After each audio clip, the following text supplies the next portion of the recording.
Tonight, during his State of the Union address, we heard from President Obama on his priorities for his final year in office.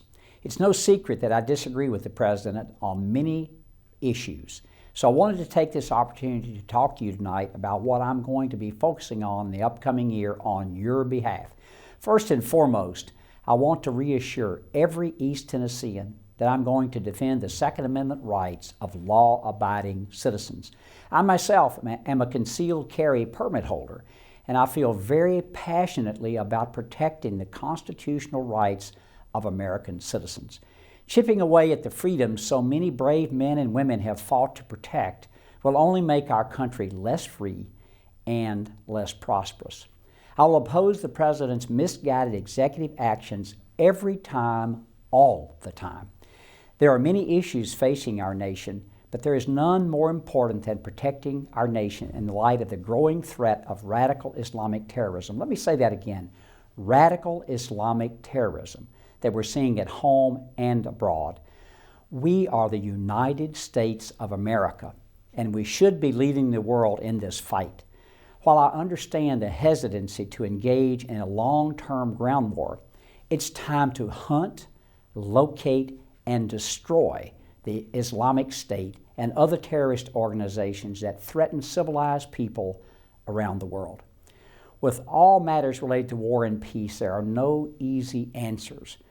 But I have full faith in the strength and competence of our military. And I know with proper leadership and a strategic vision, we can eliminate this evil from the world. In 2016, I plan to continue focusing on the things that we can do better to take care of our nation's heroes.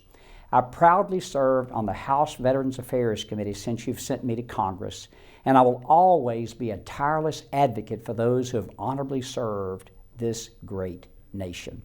My position on the committee ensures East Tennessee veterans will have their voices heard, and I plan to continue the fight to make sure every veteran has timely access to the benefits that they've earned. We're fortunate to have a world-class Veterans Hospital in East Tennessee, and I know that the staff at Mountain Home work hard every day to deliver great care for our veterans. But the VA, especially on the national level, is broken. We failed our veterans despite the fact they've never failed us. We can and we will do better. I've heard from many of you about the negative impact Obamacare has had on your families.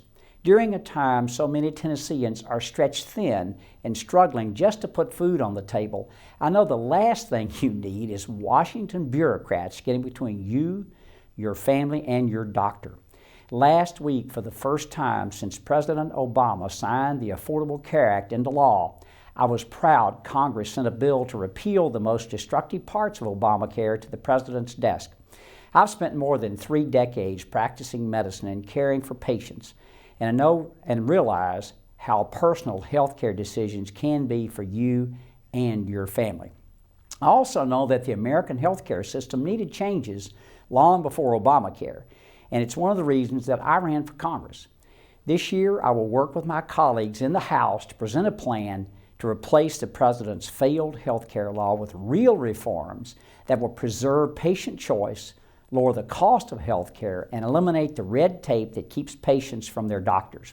I know this won't be easy, but it's too important to delay.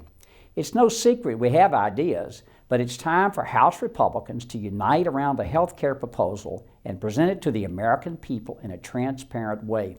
Finally, as a member of the Education and Workforce Committee, I was proud we closed last year out by replacing the flawed No Child Left Behind law and passing the Every Student Succeeds Act, which will return control over to our schools, to our states and local communities as it should be. This year I look forward to addressing the staggering growth in college tuition, due in part to the explosive growth in government regulations. As chairman of the Health, Employment, Labor, and Pensions Subcommittee, I'll work to champion proposals that ensure opportunities are available to every American. We've seen what the administration's failed economic policies, particularly the war on coal, have done to our local economy. And we've got to do everything in our power to hold the line until we can get a new president in the White House. Again, this is no easy task, But preserving our country so we can leave it better for our children and grandchildren is worth the fight. I know I presented you with a lot of ideas tonight, and I have many more.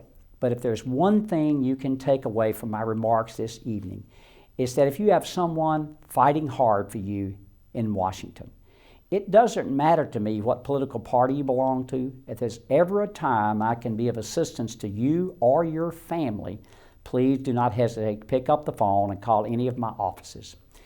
I know times are tough for some of you, but I also know we live in the best country in the world.